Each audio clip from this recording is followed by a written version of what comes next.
네, 이상로 대표와 함께하는 텐텐버거 투자 공식. 안녕하세요, 최기훈입니다. 매주 목요일 밤 10시 30분 시청자분들을 위한 텐텐버거 투자 공식으로 인사드리는데요. 자, 오늘도 여러분들의 소중한 시간을 채워줄 수익으로 가는 길, 수익률 1위 우리 이상로 대표와 함께합니다. 안녕하세요. 네, 반갑습니다. 이거 총 6강인데 벌써 5강까지 달려왔습니다. 네, 맞습니다. 오늘 이제 5강을 만나볼 텐데 난리가 났습니다. 네, 우리 시청자 여러분들이 이상로 대표와 계속해서 함께할 수 없겠느냐, 네. 뭐 이런 얘기로 난리가 났는데 체감하시나요?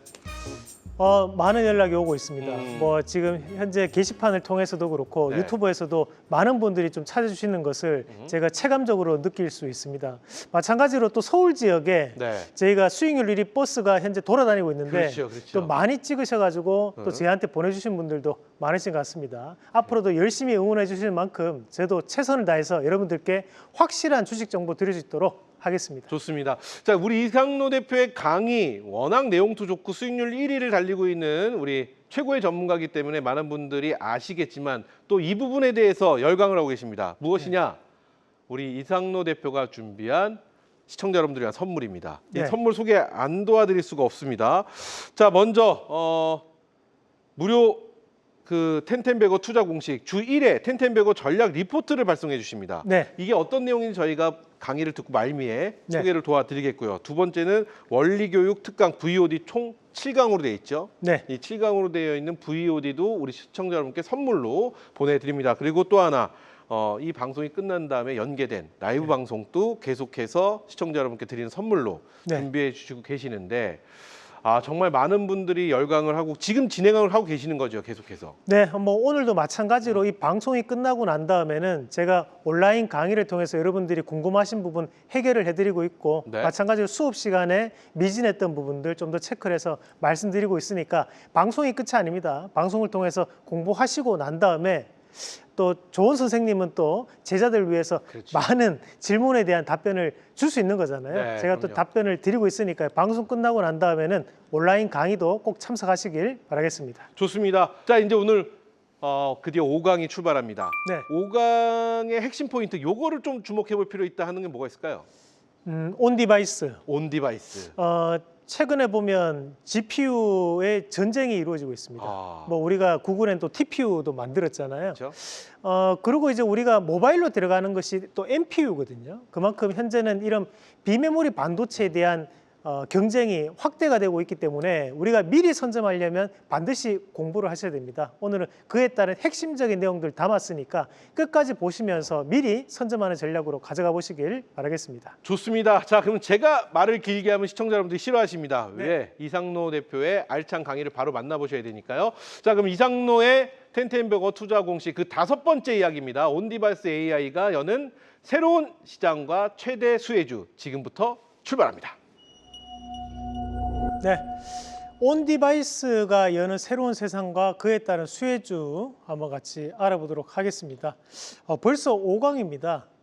사실 5강까지 진행을 하면서 온 디바이스 AI 같은 경우에는 미리 좀 말씀을 드렸어야 되는 내용입니다. 그만큼 어떻게 보면 우리 생활에 가장 밀접하게 다가오는 것이 바로 이런 온 디바이스 AI라고 저는 생각을 하는데요. 오늘 이 시간을 통해서 여러분들이 온 디바이스 AI를 확실하게 잡고 좀 가셨으면 좋겠습니다. 자, 그래 준비된 그림을 한번 같이 보면서 제가 설명을 드리겠습니다. 사실 이제 우리가 온 디바이스 AI 이러면 개념을 잡기 조금 어려워하시는 분들이 많으실 것 같아요. 그래서 제가 조금 쉽게 그림으로 좀 준비를 해봤는데 여기 또 제 휴대폰이 있습니다, 그죠? 휴대폰에서 AI를 이용하는 것을 온 디바이스 AI 이렇게 생각하시면 가장 편합니다. 우리가 컴퓨터에서 AI를 이용을 합니다. 그건 이제 클라우드 AI가 되는 거예요. 다만 통신 자체가 내 스마트폰 자체 내에서만 AI를 활용하는 것. 뭐 예를 들면 우리가 전화 통화를 하는데 외국인과 통화를 하게 되는데 내 휴대폰이 자동으로 통역을 해준다. 그것을 이제 우리가 온 디바이스 AI의 한 종류라고 생각을 하시면 됩니다. 그래서 제가 조금 여러분들한테 이해를 좀 쉽게 해주려고 준비를 한 게 바로 이 그림인데 삼성이 최근에 AI 스마트폰이 다 나오고 있어요. 그러면서 얘기하는 것이 AI에 대한 대중화를 얘기를 하고 있습니다. 자, 여기 기능을 한번 같이 볼까요? 이제 메모도 스마트하게 텍스트 변환 및 요약. 여러분들이 만약에 스마트폰으로 녹음을 해요. 그럼 그 녹음 파일을 텍스트로 바꿔주는 역할을 하는 것을 휴대폰 자체적으로 할 수 있어요. 화면이 있으면요. 화면에서 여러분들이 손가락으로 동그라미를 이렇게 그려봅니다. 그러니까 여기에 보면 이제 몬스테라가 뒤에 있습니다. 그죠? 그러니까 몬스테라를 이렇게 동그라미를 이렇게 한번 해봅니다. 그러면 이 몬스테라에 대한 부분을 이제 검색해 주는 거예요. 스마트폰에 탑재되어 있는 AI를 통해 가지고 진행이 되는 거죠. 이런 내용들을 우리가 온 디바이스 AI라고 얘기를 합니다. 또 재밌는 거 한번 보여드릴까요? 앞서 얘기했던 것처럼 이제 전화 통화를 하는데 내가 중국인과 통화를 한다. 그래도 이 중국말에 대한 부분을 통화가 실시간 통역하고 영어로 얘기하는 외국인이다. 그러니까 그 영어로 얘기하는 외국인들에 대한 부분에서도 실시간으로 통역해주는 역할을 온 디바이스 AI는 할 수 있다는 거예요. 자, 그림도 조금 바꿔볼 수 있는데요. 여기 보시면 왼쪽에 여성분이 있고 오른쪽에 남성분이 등을 맞대고 있어요.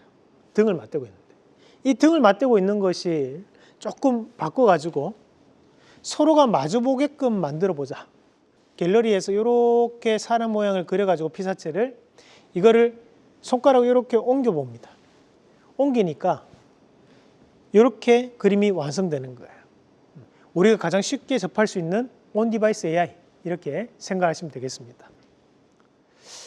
이 온 디바이스 AI를 이해하려면 우리가 공부했던 이 반도체에 대한 분류를 좀 더 개념을 좀 잡고 가실 필요가 있을 것 같아요. 자, 우리가 반도체라는 것이 있으면 메모리에 대한 반도체가 있고 안일 B자를 써가지고 메모리가 아닌 반도체. 그러니까 메모리 반도체는 기억을 하는 반도체죠. 비메모리 반도체는 연산을 하는 반도체입니다. 공부를 하는 반도체예요. 판단을 하는 반도체, 추론하는 반도체입니다. 자, 메모리 반도체는 램과 낸드를 만들어낼 수 있고 램 안에는 DDR과 HBM이 있습니다. 자, 비메모리 반도체는 GPU가 가장 대표적인 거예요. 최근에 제미나이에서 나왔던 것이 구글에서 만든 TPU가 있죠. TPU도 이 비메모리 반도체, 추론하는, 연산하는 반도체니까요. 자, 그리고 유로모픽, 온 디바이스 AI에 들어가는 NPU도 바로 이 비메모리 반도체에 속한다라고 생각하시면 돼요. 우리가 앞으로도 이런 비메모리 반도체 시장은 TPU도 하고 GPU도 하고 NPU도 하고 이 시장이 확대가 된다, 그죠? 그런 시장이 확대가 될 때 그 시장 안에서 NPU에도 HBM이 들어가야 되고 TPU에도 HBM이 들어가야 되고 GPU에도 HBM이 들어가야 되니까 메모리 반도체 기업도 함께 커지는 상황이 앞으로도 발생할 가능성이 대단히 높다라고 볼 수 있습니다. 그죠? 그래서 우리가 이런 비메모리 반도체 기업들은 대부분 다 미국에 많아요. 원천 기술을 보유하고 있기 때문에. 그래서 우리가 NPU에 대한 시장에 대한 성장도 큰 그림에서 본다면 우리 SK하이닉스나 삼성전자, 마이크론 같은 메모리 반도체에 대한 시장의 확대를 불러올 가능성이 높다라는 거예요. 그러면 우리가 NPU가 성장하면 메모리 반도체 기업인 삼성전자에 대한 성장도 같이 이루어진다. 맞습니까? 틀린 겁니까? 맞는 표현이다. 그죠? 왜냐? HBM은 NPU에도 들어가고 GPU에도 들어가고 TPU에도 들어가기 때문이다. 여기에 대한 기본 개념을 꼭 잡고 가셔야 됩니다. 상당히 중요한 내용입니다. 자, 그래서 우리가 지금 보면 반도체 제조 영역 및 공정 기술을 조금 나눠서 생각을 해봐야 되는데 대표님, 아까 우리가 여기 봤던 거 중에서 파운드리는 그러면 뭐예요?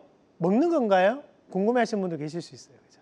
자, 파운드리는 이 비메모리 반도체를 만들어내는 업체들을 우리가 파운드리라고 해요.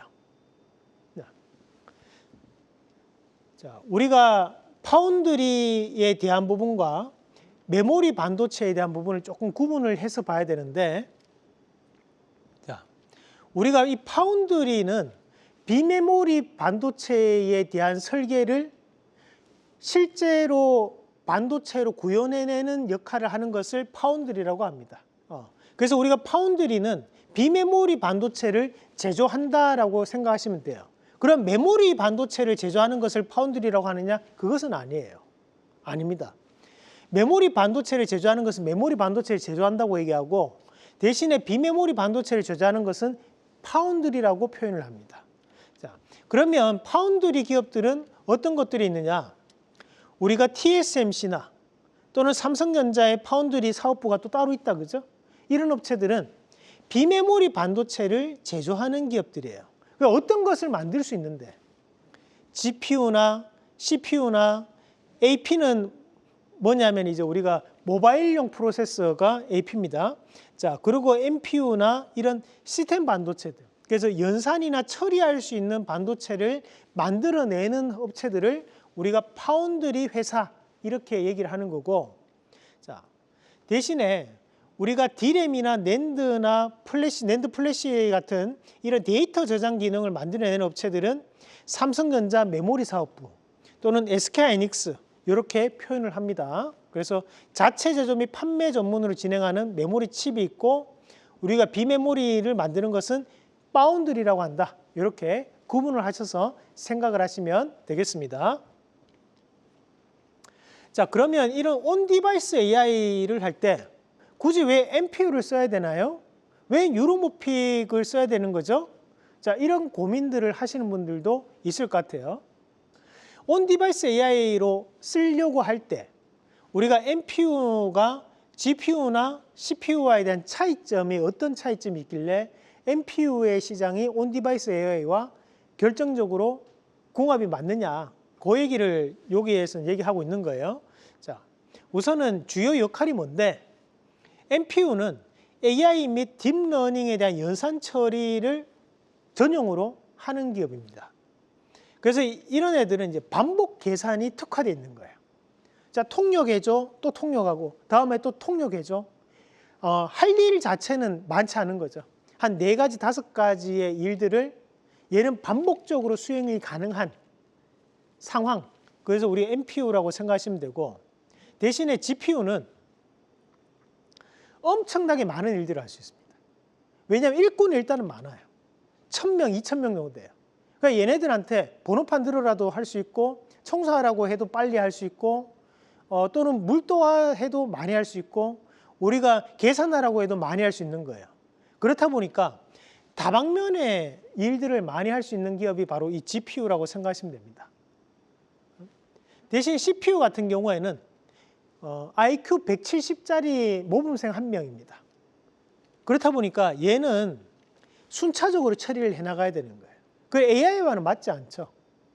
AI는 맞지 않는 거고, 대신에 이제 우리가 NPU에 대한 장점은 뭔데, 자, 전력 효율이 압도적으로 높습니다.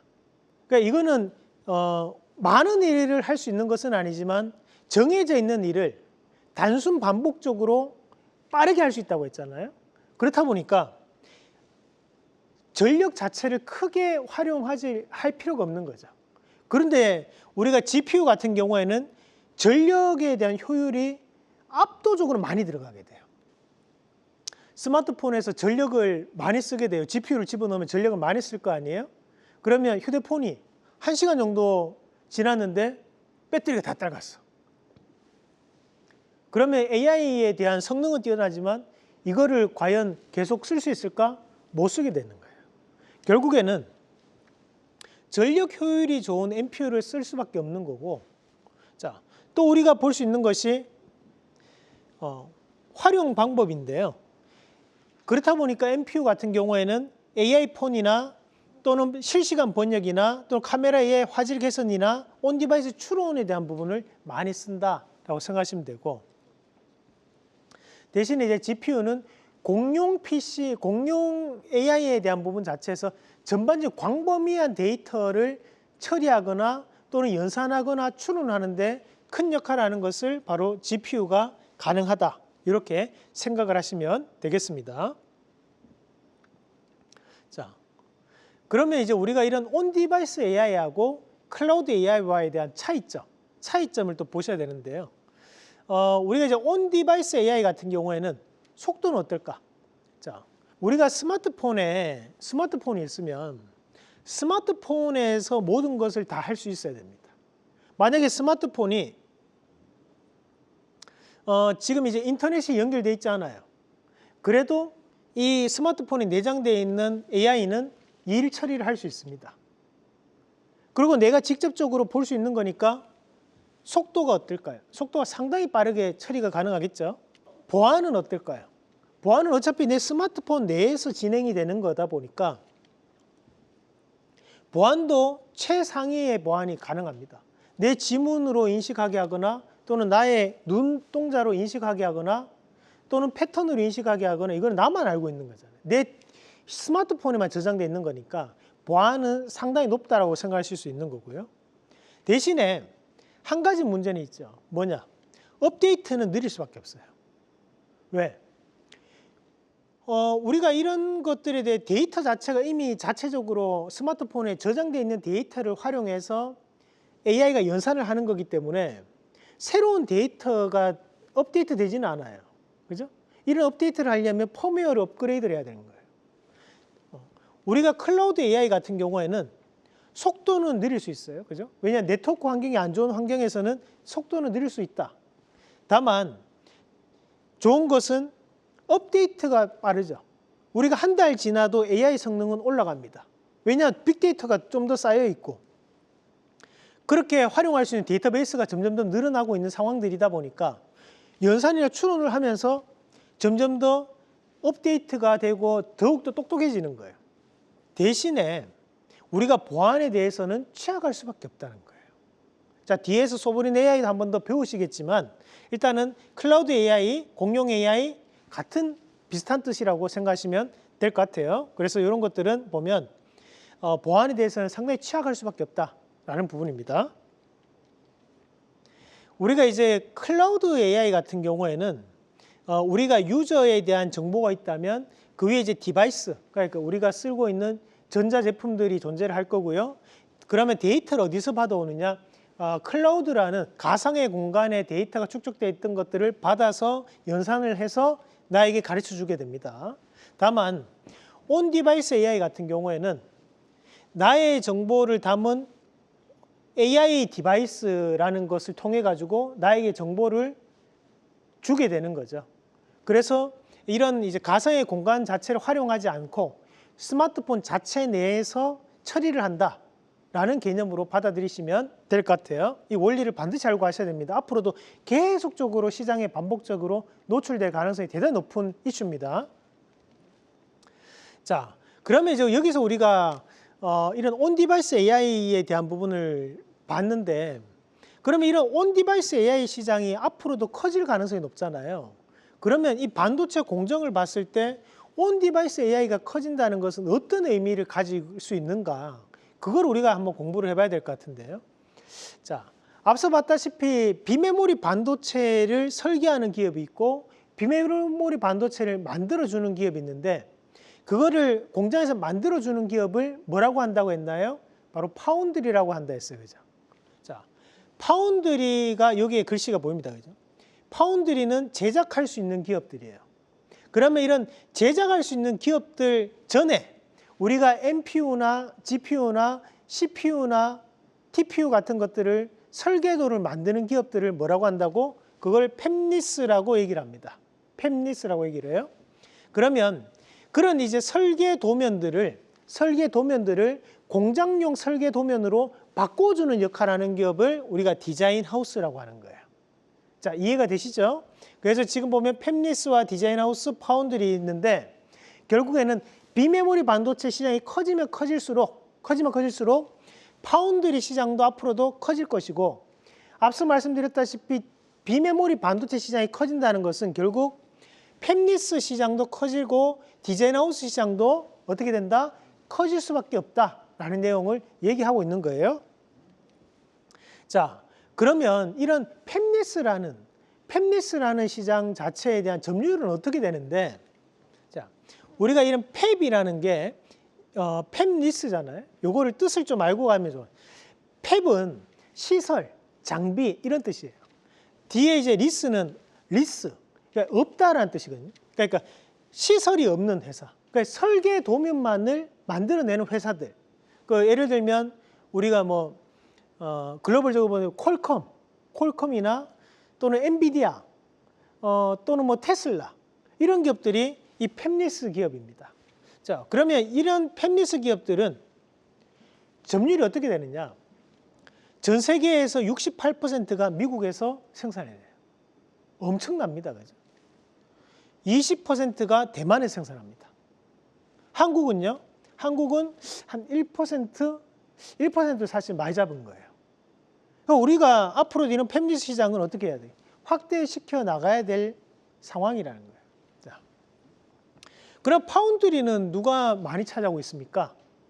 앞서 봤다시피 펩리스 시장이 커지면 파운드리 커지는 거잖아요. 자, 파운드리 시장은 대만이 66%예요. 왜?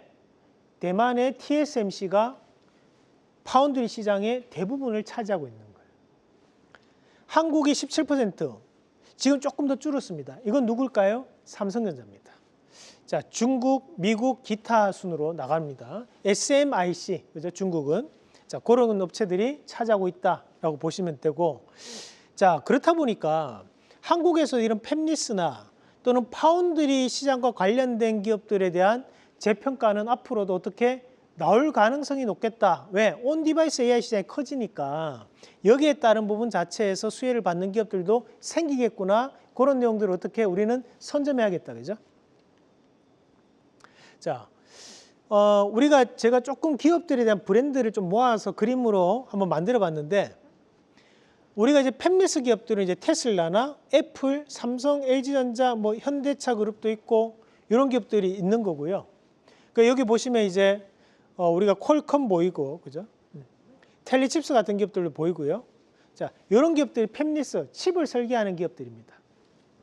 자, 그 다음에 이제 파운드리 업체가 TSMC나 SMIC, 또는 이제 DB하이텍, 삼성전자 파운드리 사업부, 뭐 그런 기업들이 여기에 파운드리에 속한다라고 생각하시면 되겠습니다. 그러니까 이런 기업들을 좀 정리를 해서 한번 같이 보면, 그럼 우리나라가 지금 현재 펩리스 시장에서 전 세계적으로 본다면 1%가 채 안 되는 점유율을 차지하고 있는데, 그래도 뭔가 국산화하고 열심히 하고 있는 기업은 없을까? 그런 기업들에게 나는 미래를 한번 투자해 볼 수 없을까? 그런 기업들이 있습니다. 어떤 기업들이 있냐? 우선은 오픈엣지 테크놀로지라는 기업이 있어요. 오픈엣지 테크놀로지는 NPU용 IP를 만들고 있는 기업이에요. 그래서 메모리 컨트롤러 IP를 만들고 있는 기업인데, 우리가 이제 IP라는 것이 뭐 지적 자산을 뜻하는 용어잖아요. 그래서 이런 이제 그 기본적으로 나올 수 있는 반도체 칩에 대한 설계 도면을 만들어내는 업체가 바로 오픈엣지 테크놀로지라고 생각하시면 됩니다. 우리가 좀 쉽게 설명드리면, 우리가 이제 반도체를 펩리스 기업들은 그림이 있으면 그 그림에서 연필로 스케치를 하는 기업들이에요. 그러면 그 스케치를 엄청나게 잘하는 회사들이 존재할 거 아닙니까? 그죠? 그러면 이런 이제 IP를 공급한다 이런 얘기는 그 그림을 그릴 수 있는 도화지를 공급하는 기업이라고 생각하시면 됩니다. 그러면 그 도화지를 전문가용 도화지, 고급 도화지를 납품하는 기업이 전 세계적으로 본다면 이제 ARM 같은 기업들이 속하는 거고, 우리가 이제 오픈엣지 테크놀로지는 일반적인 사람들이 쓰는 도화지를 납품하는 기업, 질은 좀 떨어지는 그런 도화지, 보급형 도화지를 납품하는 기업 생각하시면 됩니다. 그러니까 텔리칩스라는 기업은 차량용 인포테인먼트를 납품하는 기업이죠. 그리고 차량용에 대한 펩리스 기업. 자, 그리고 파두라는 기업은 이제 데이터 센터용 SSD 컨트롤러를 만들어내는 업체인데, 자, 이 기업이 최근에 이제 NPU 기술을 기반으로 해서 칩 설계 역량을 확대하고 있다. 자, 그리고 칩셋 미디어는 비디오 IP를 또 만드는 기업입니다. 그러니까 넥스트 칩도 차량용에 대한 펩리스 기업입니다. 자, 그리고 이제 퓨리오사 AI는 비상장돼 있다, 그죠? 다만 우리의 퓨리오사 AI를 제가 넣어 놓은 것은 이 퓨리오사 AI에 투자한 벤처 캐피탈 기업들이 있어요. 그죠? 그런 기업들도 함께 좀 보시면 좋을 것 같습니다. 자, 그리고 제주 반도체 같은 경우에는 메모리용 팹리스 기업. 우리가 이제 저전력 메모리, 앞서 말씀드렸다시피 우리가 이제 NPU, 온 디바이스 AI에 들어가는 메모리는 전력을 많이 잡아먹으면 안 돼요. 그러니까 저전력 메모리가 돼야 되는데 그 저전력 메모리를 우리가 LPDDR이라고 합니다. 그런 로우 파워 DDR을 납품하는 기업이 바로 이 제주 반도체, 이렇게 생각하시면 됩니다. 물론 삼성전자하고 SK하이닉스도 함께 납품이 이루어지고 있습니다. 네. 자, 그리고 이제 뒤에 나오는 팹리스를 봤으니까 팹리스와 파운드리를 이어주는 역할을 하는 기업들을 우리가 아까 디자인 하우스라고 했잖아요.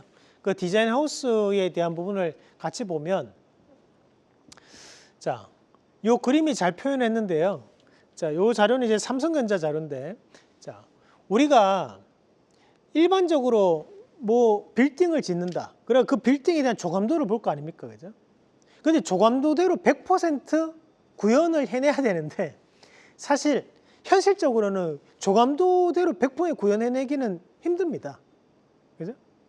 그러면 이 조감도를 보고 이것을 좀 더 실제로 우리가 구현해낼 수 있는 건축 도면으로 만들어내는 역할을 하는 기업이 디자인 하우스라고 생각하시면 돼요.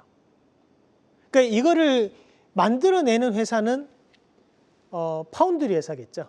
건축 회사들은. 그죠? 그래서 이제 팹리스에 대한 설계도를 제조용으로 공장에서 만들 수 있는 설계도로 바꿔주는 역할을 하는 기업들을 우리가 디자인 하우스라고 하고, 최근에는 이런 디자인 하우스 기업들이 대만 증시에서는 엄청난 상승세를 기록하고 있다라는 건데요. 우리가 이런 디자인 하우스 기업들에 대한 역할이, 자, 반도체에 대한 설계와 웨이퍼 생산, 패키징 테스트, 판매, 유통 이런 순으로 진행이 되게 되는데, 디자인 하우스는 설계와 웨이퍼 생산에 대한 과교 역할, 그러니까 이어주는 역할을 담당하는 기업, 이렇게 생각을 하시면 되겠습니다. 자, 앞서 말씀드렸다시피 TSMC의 디자인 하우스 기업도 있겠죠. 그 중에서 뭐 TSMC도 많은 디자인 하우스 기업을 거느리고 있습니다. 그 중에서도 TSMC의 자회사인 이제 글로벌 유니칩이라는 기업이 있는데, 그 글로벌 유니칩은 세계적으로 유명한 디자인 하우스 기업인데요. 최근 들어서 주가 추이를 한번 같이 보겠습니다.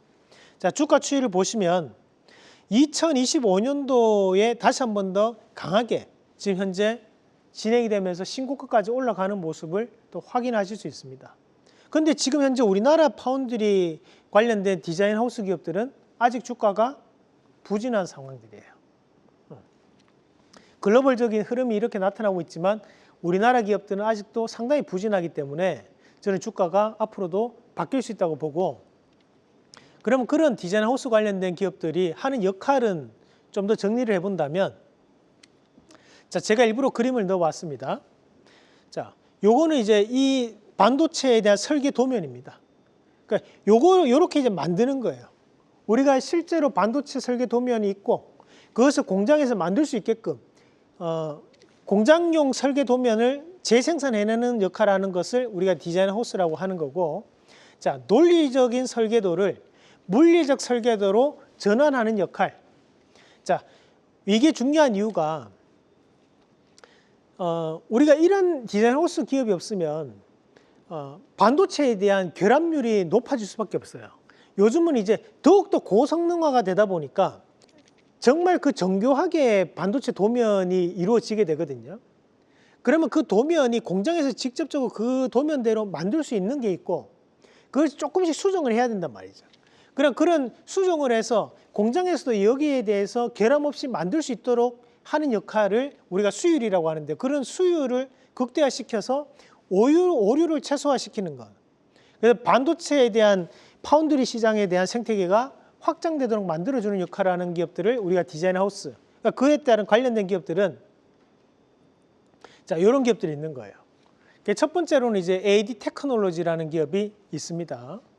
그리고 이제 가온칩스, 코아시아 이 세 가지가 삼성전자 파운드리 관련된 기업, 상장되어 있는 기업이라고 보시면 돼요.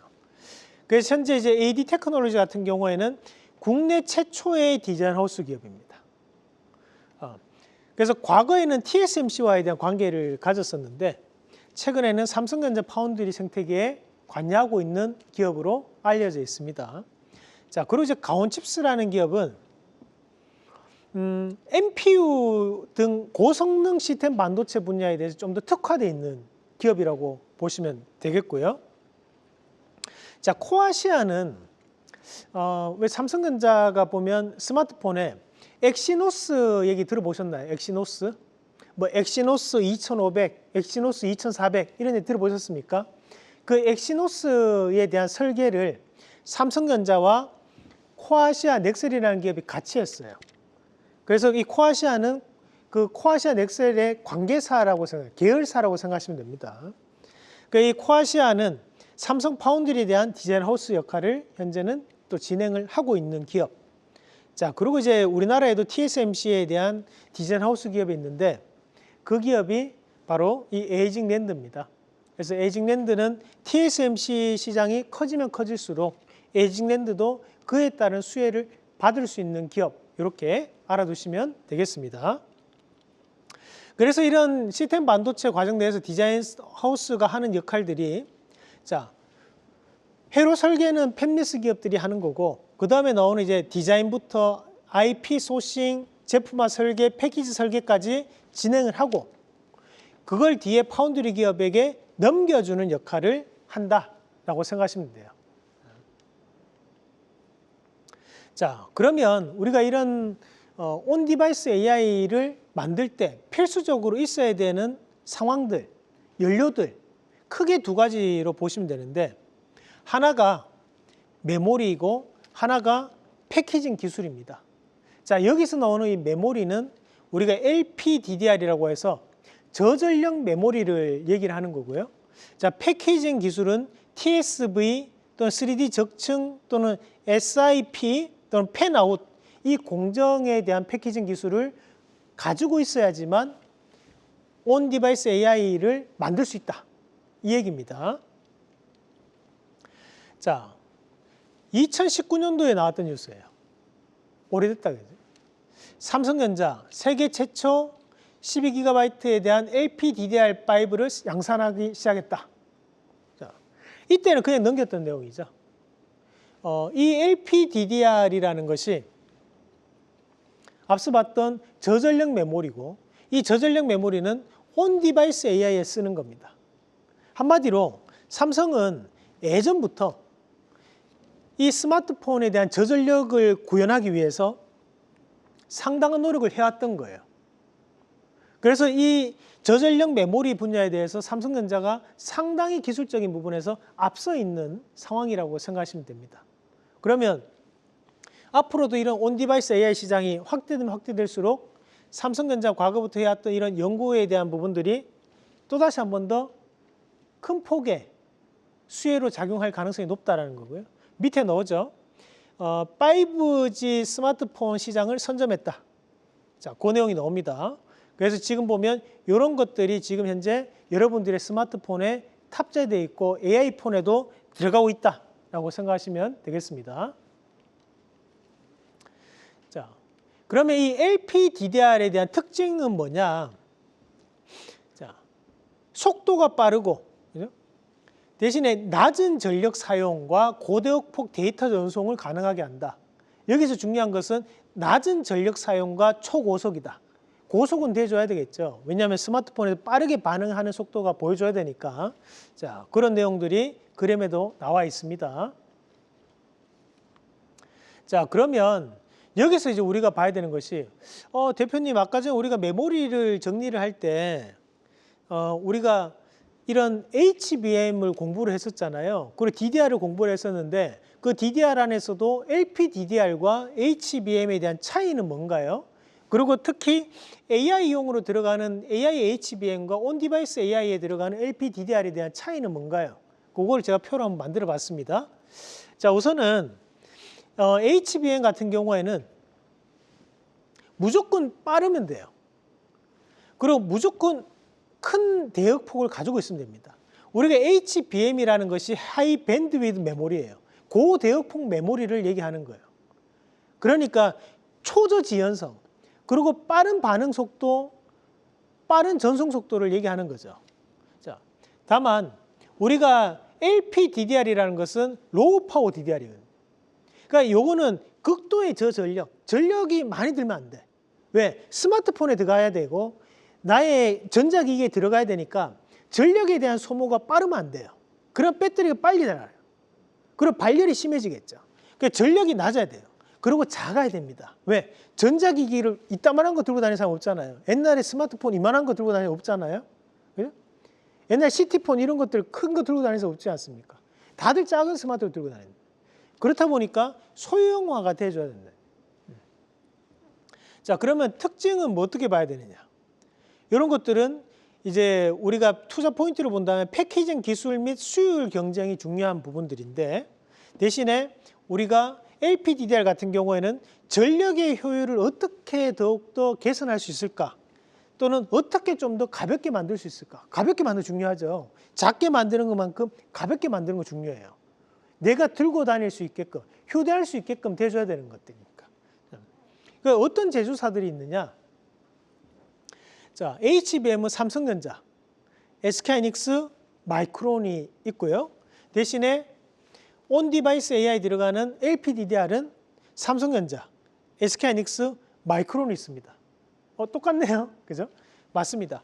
어차피 HBM과 LPDDR을 만드는 것을 우리는 어떤 사업? 램 사업이라고 하는 거예요. 메모리 반도체 기업들이 만드는 램을 만들 수 있으면 이런 LPDDR에 대한 부분에서도 기술적인 부분을 가지고 있다라고 생각을 하시면 됩니다. 그래서 저는 대표님 말 듣고 LPDDR 투자하려고 온디바이스 AI 투자하려고 삼성전자 샀어요. 나는 LPDDR 투자하려고 SK하이닉스 샀어요. 자, 다 맞는 말입니다. 그죠? 그럼 LPDDR을 제조할 수 있는 제조사를 관련된 기업들을 한번 준비를 해봤는데, 자, 삼성전자와 SK하이닉스는 LPDDR 칩을 설계도 할 수 있고 제조도 할 수 있고 판매도 하는 기업이에요. 판매도 하는 기업이에요. 우리가 원스톱으로 다 할 수 있는 기업들을 IDM 기업이라고 얘기합니다. 그래서 지금 보면 삼성전자나 SK하이닉스는 이 모든 것들을 일괄공정으로 다 처리할 수 있다. 자, 다만 제주 반도체 같은 경우에는 모바일 또는 이제 사물 인터넷용 저전력 메모리 솔루션. 그러니까 이 기업은 팹리스 기업입니다. 제주 반도체는 팹리스 기업이기 때문에 자체 공장 없이 파운드리에 위탁 생산을 맡기는 기업인데, 저전력 메모리에 대한 설계 도면을 만들 수 있는 기업이고요. 자, AI 기능이 탑재되는 엣지 디바이스 시장이 확대가 된다면, 그러니까 이런 온 디바이스 AI 시장이 확대가 된다면 수혜를 받을 수 있는 기업이 바로 제주 반도체예요. 자, 여러분, 이 방송 끝나고 제주 반도체 3분기 실적을 한번 기업 공시에 들어가서 한번 보세요. 실적이 얼마만큼 증가했는지 한번 보세요. 보시고 난 다음에 이 방송 끝나고 온라인 강의 하잖아요. 그 시간에 들어와서 저한테 가르쳐 주세요. 얼마만큼 증가했는지 한번 보세요. 깜짝 놀라실 겁니다. 지금 AI 시장이 커지고 온디바이스 AI 시장이 커지니까 실적이 엄청나게 바뀌었어요. 지금 빨리 한번 이 방송 끝나고 꼭 한번 확인해 보십시오. 자, 오픈엣지 테크놀로지는 LPDDR을 만드는 기업은 아니에요, 사실. 아닌데 뭐가 중요하냐면 LPDDR을 구동하고 데이터를 제어할 수 있는 IP. 앞서 얘기했잖아요. 우리가 팹리스 기업은 스케치를 하는데 그 도화지를 공급하는 기업이 오픈엣지 테크놀로지다. 자, 이렇게 생각하시면 됩니다. 자, 그러면 우리가 이런 온디바이스 AI가 메모리는 LPDDR을 써야 되고 또 한 가지 중요하다 했어요. 패키징 기술이 있어야 된다고 했죠. 이걸 만들 수 있는 패키징 기술이 있어야 된다. 자, 패키징 기술은 우리가 후공정에 포함되는 쪽이에요. 우리가 흔히 오사트 기업이라고 얘기하는데 온디바이스 AI 시장이 확대가 되면 이 네 가지 기술을 가지고 있는 기업이 또는 장비업체들이 재평가를 받습니다. 첫 번째는 TSV 기술이에요. 자, TSV 기술이라는 것은 우리가 이제 실리콘 전극 공정을 얘기하는 건데요. 칩 간의 데이터 전송 경로에 대한 길이 문제를 해결하는 건데 칩을 이렇게 쌓아가지고 예전에는 옆으로 이렇게 늘려가지고 전기를 연결했었는데 요즘은 이렇게 쌓아 올렸던 것을 중간에 엘리베이터를 만들어주는 겁니다. 구멍을 뚫어가지고. 자, 그 역할을 하는 것을 우리가 TSV 공정이라고 해요. 이 TSV 공정은 우리가 1강 때 HBM 공부할 때도 공부를 했었습니다. 그죠? HBM에도 이 TSV 공정이 중요하지만 요즘은 바로 이런 첨단 패키징 기술, 우리가 온 디바이스 AI에도 이 TSV 기술이 상당히 중요하다. 자, 그리고 두 번째는 3D 적층에 대한 부분인데 칩을 쌓아 올려야 돼요. 칩을 쌓아 올려야 되는데 이런 것들은 기능이 많은 기업들을 옆으로 이렇게 벌려놓으면 공간이 많이 차지하지만 위로 쌓아 올리면 그 공간들 자체가 해결되죠.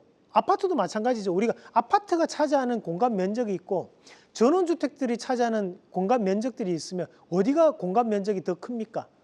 바로 전원주택이 훨씬 더 크게 자리 잡잖아요. 그죠? 그렇다 보니까 아파트같이 3D 적층하는 기술이 필요하다. 반도체. 그래서 그런 기술을 보유하고 있는 기업. 자, SIP는 뭐냐면 시스템인 패키지라고 해서 칩들의 다양한 칩들이 많을 거 아닙니까? 그죠? 그런 칩들을 하나의 연결고리로 만들어주는 것을 우리가 시스템인 패키지라고 합니다. 이 시스템으로 인해 가지고 모든 것들이 작동할 수 있게끔 만들어주는 역할을 하는 것을 우리가 이제 시스템인 패키지라고 하는 거고요. 팬아웃이라는 것은 칩의 연결 단자가 많아져야 되니까 그 많아지는 것들을 일괄적으로 처리할 수 있게끔 단자를 만들어주는 형태를 우리가 팬아웃이라고 얘기한다라고 생각하시면 됩니다. 그래서 요거마다 기술이 발전하면 효과가 바뀌는 것들이에요. 그 TSV 공정 자체가 고도화되면 고도화될수록 데이터 속도 극대화가 되고 전력 효율이 향상되는 거고, 자, 3D 적층 기술이 고도화되면 초소형화가 진행될 수 있고 기능적인 직접도도 극대화될 수 있다. 자, SIP 기술이 고도화되면 제품의 완성도가 높아지고 웨어러블, 모바일에 대한 소형화가 가능하다. 작게 만들 수 있다 이 말이에요. 자, 팬아웃 기술이 고도화되면 칩 두께가 최소화되고 외부에 대한 연결성이 커질 수 있다라는 거예요. 호환이 많이 된다 이 말입니다. 그래서 그런 부분과 관련된 부분을 꼭 참고를 하시면 좋은데요. 근데 우리는 이제 주식을 하는 입장이니까 이런 기술을 그러면 가지고 있고 직접적으로 수혜를 받을 수 있는 기업은 어떤 기업들이 있는지 그게 중요한 거잖아요. 그래서 자, 그런 기업들이 여기 나와 있는 기업들이 있습니다. 그래서 첫 번째로 본다면 이제 우리가 그냥 순수 오사트, 그래서 우리가 그냥 후공정 기업들을 본다면 우리가 하나마이크론이나 또는 이제 SFA 반도체, 네페스아크, LB세미콘 같은 기업들이 여기에 해당하는 기업들이라고 보실 수 있고요. 자, 그리고 이제 패키징 기판을 만들 수 있는 기업들이 삼성전기나 또는 대덕전자 같은 기업들이 여기에 해당하는 기업들이라고 생각을 하시면 되겠습니다. 그래서 우리가 이제 이런 순수 오사트 기업들 같은 경우에는 뭐 테스트, 뭐 우리가 빅메모리 테스트를 한다든지 시스템 반도체 테스트 한다든지 또는 뭐 후공정 서비스 또는 반도체 패키징 테스트 하는 기업들이 우리가 순수 오사트 기업들이라고 해요. 뒤에 나오는 이런 패키징 및 테스트를 담당하는 기업들이기 때문에, 자, 대신에 이제 검사 및 테스트 부품 또는 이제 장비를 납품하는 기업들도 따로 존재를 하는데, 자, 그런 기업들도 한번 같이 보도록 하겠습니다. 자, 그러면 우선은 이제 반도체를 검사하고 테스트 부품을 만드는 기업들이, 자, 이런 회사들이 존재를 해요. 그러니까 우선은 이제 리노공업 같은 기업들이 테스트 소켓 및 프로브 부품을 만드는 기업이고, 자, 그리고 이제 ISC라는 기업은 테스트 소켓을, 그 TSC는 우리 테스트 소켓 및 프로브 카드, 그리고 한미 반도체 같은 경우는 이제 장비 쪽으로 넘어가는 거죠. 그 장비 제조업체들은 이제 한미 반도체는 TC 본더, 그리고 미래산업이라는 기업은 본더 및 반도체 제조 장비. 자, 그 주성 엔지니어링은 적층할 수 있는 장비를 납품하거든요. 그걸 증착 장비라고 얘기합니다. 그런 것들을 납품하는 게 주성 엔지니어링. 여러분들 뭐 보면 뭐 테스 같은 기업들도 이런 증착 장비를 납품하는 기업이고, 우리가 유진테크도 증착 장비에 해당하는 기업들입니다. 그래서 우리가 삼성전자나 SK하이닉스가 가장 직접적인 수혜가 될 수 있는 기업이 맞습니다. 다만 거기에 따라서 코스닥 기업들도 우리가 찾아볼 필요가 있거든요. 그럼 그런 기업들을 본다면 방금 말씀드렸던 이 반도체 장비주들에 대한 재평가도 이어질 수 있다는 것도 참고를 좀 하시면 좋을 것 같습니다. 자, 그래서 이렇게 이제 첨단 패키징 관련된 기업들까지도 한번 같이 보셨습니다. 자, 보시면 아시겠지만 우리가 지금 현재 이런 온 디바이스 AI 시장은 앞으로도 확대될 가능성이 대단히 높아요. 뭐 우리가 지금 공용 AI가 상당 부분 달려가고 있는 양상들입니다. 경쟁이 가속화되고 있어요. 정말 하루하루가 지나면 AI 성능이 더욱더 고성능화가 진행되고 있는 그런 상황들인데 아직까지 이런 온 디바이스 AI 시장은 그만큼 올라오지는 못했어요. 그죠? 소버린 AI 시장도 마찬가지죠. 우리가 공용 AI 시장만큼 올라가지는 못하는 상황입니다. 그렇다 보니까 앞으로는 이런 온 디바이스 AI 시장도 상당한 잠재력을 가지고 있는 상황이라는 거예요. 결국에는 그렇게 고성능화되어 있는 AI를 내 손에서 나의 전자기기에서 나의 생활의 편의성을 위해서 쓰고 싶다. 그리고 활용하고 싶다라는 니즈가 더욱더 극대화될 가능성이 높기 때문입니다. 자, 우리가 국내 온라인 쇼핑몰의 리뷰 숫자를 조사를 한번 해봤습니다. 리뷰 숫자를 조사를 해봤는데 요거는 어떤 리뷰 숫자를 조사를 해봤냐니까 AI 관련된 전자기기에 대한 리뷰 숫자를 조사를 해봤어요. AI 전자기기를 많이 쓰면 많이 쓸수록 리뷰도 많이 달리겠죠. 그래서 LG전자와 삼성전자에서 생산해냈던 AI 전자기기들, 온디바이스 AI 관련된 전자기기들을 리뷰가 얼마만큼 증가했는지를 조사를 해보니까 2020년도에는 몇 개가 되지 않았어요. 그런데 현재 2025년이 되어서 보니까 쿠팡이나 지마켓, 11번과 같은 주요 가전 카테고리 내에 있는 제품들을 대상으로 탑 100안에 있는 AI 가전 제품 1379개를 대상으로 조사를 해보니까 2020년도에는 330개였는데 지금은 약 8만 개 이상에 대한 리뷰가 달려있는 걸 확인을 했습니다. 이 기사에 나왔던 내용입니다. 자, 어느 순간에 많은 사람들이 이런 온디바이스 AI를 사용을 하고 있어요. 앞으로도 이 시장은 더 커질 가능성이 대단히 높아요. 자, 우리가 메가 트렌드라고 얘기를 하면 세 가지가 존재합니다. 첫 번째는 기술적 혁신이 있어야 돼요. 그리고 두 번째는 생활의 편의성이 존재해야 됩니다. 내 생활이 정말 편하게 바뀌는 거예요. 세 번째는 실적의 후행성이 따라줘야 되는 거예요. 자, 우리가 온 디바이스 AI를 생각해 보자고요. 기술적 혁신이 있느냐? AI가 내 손에 들어오느냐? 오케이. 자, 두 번째, 내 생활이 편해질 수 있느냐? AI로 인해서 있다. 실적의 후행성 진행되고 있는 상황이에요. 자, 결국 온 디바이스 AI는 메가 트렌드입니다. 시장에 대해서 다시 한 번 더 강하게 치고 올라갈 수 있는 섹터이기 때문에 저하고 오늘 공부하셨는 내용을 잊지 마시고 반드시 본인 걸로 만들어 가시길 바라겠습니다. 네, 이렇게 해서 오늘도 알찬 이상로 대표의 네. 강의 만나봤습니다. 뭐 아쉽습니다. 다음 주가 이제 마지막이잖아요. 네, 맞습니다. 마지막이라는 게 굉장히 아쉽지만 또 그만큼 마지막에 또 기대가 되는 게 사실입니다. 자, 그러면 우리 시청자 여러분들이랑 선물 안내 다시 한번 도와드려야 되는데요. 1551-3496으로 전화를 주시면 이상로 대표가 준비한 선물 시청자 여러분께 무료로 저희가 보내드립니다. 일단 무료는 무조건 받고 보자라고 말씀을 드렸는데 과연 어떤 선물인지 첫 번째 텐텐베거 전략 리포트를 발송해 주는데 이게 일주일에 한 번씩이죠. 네, 맞습니다. 이거 어떤 내용으로 구성되어 있나요?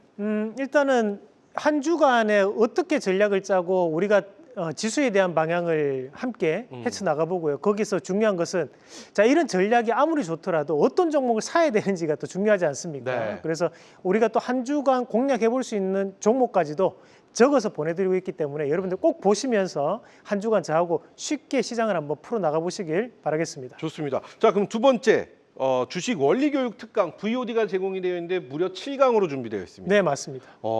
이거는 그냥 링크를 보내드리면 편하게 보시면 되는 거잖아요. 네, 뭐 여러분들 요즘은 드라마 많이 보시잖아요. 네. 드라마 보시기 전에 우리가 짬짬이 시간을 활용하셔가지고 또는 이제 출퇴근 시간에 이렇게 영상 보시면서 어. 주식을 좀 더 진지하게 해보고 싶다. 아, 이제 2026년도에는 내가 조금 더 확실하게 주식에 대해서 꾸준한 수익을 한번 내보고 싶다 하는데 좋은 투자 전략이 될 수 있으니까 강의 꼭 보시면서 그래요. 아, 이렇게 주식 해도 되겠구나라는 생각 한번 같이 해보시길 바라겠습니다. 마지막으로 이 시간이 끝난 다음에 굉장히 중요합니다. 네, 이 시간이 끝난 다음에 바로 지금 입장을 하셔서 네. 연계된 라이브 방송을 함께 해주시면 되는데 이것도 무료입니다. 뭐 저하고 네. 목요일은 같이 주무신다 생각하시면 됩니다. 그래요? 그러니까 자기 전까지 어. 제 목소리 들으시다가 네. 그러면 이제 요 방송 끝나고 난 다음에 온라인 강의 통해서 하루를 정리하시고 난 다음에 그래요. 꿀잠 주무시고 또 다음 날 또 즐겁게 주식 한번 해보시길 바라겠습니다. 그렇습니다. 자, 수익률 1위다운 뭐라고 할까 시청자 여러분께 드리는 선물조차도 1위다운 모습, 1위다운 품격이 충분히 녹아져 있습니다. 1551에 3496으로 전화를 주시면 지금 말씀하신 이상로 대표가 준비한 이 모든 선물이 무료입니다. 무료는 일단 받고 봐야 된다. 우리 시청자 여러분들 이 선물 꼭 공유하셔서 알찬 정보 좋은 내용들 꼭 여러분의 것으로 만들어 보시기 바라겠습니다. 자, 이상로 대표와 함께하는 텐텐베거 투자 공식 그 5번째 시간 오늘 저희가 준비한 내용은 여기까지입니다. 저희는 다음 주 목요일 밤 10시 30분 수익으로 가는 수익률 1위 이상로 대표와 함께 더욱더 알찬 내용으로 다시 찾아뵙도록 하겠습니다. 자, 시청해 주셔서 감사드리고요. 그럼 다음 주 목요일 밤 10시 30분에 뵙죠. 감사합니다.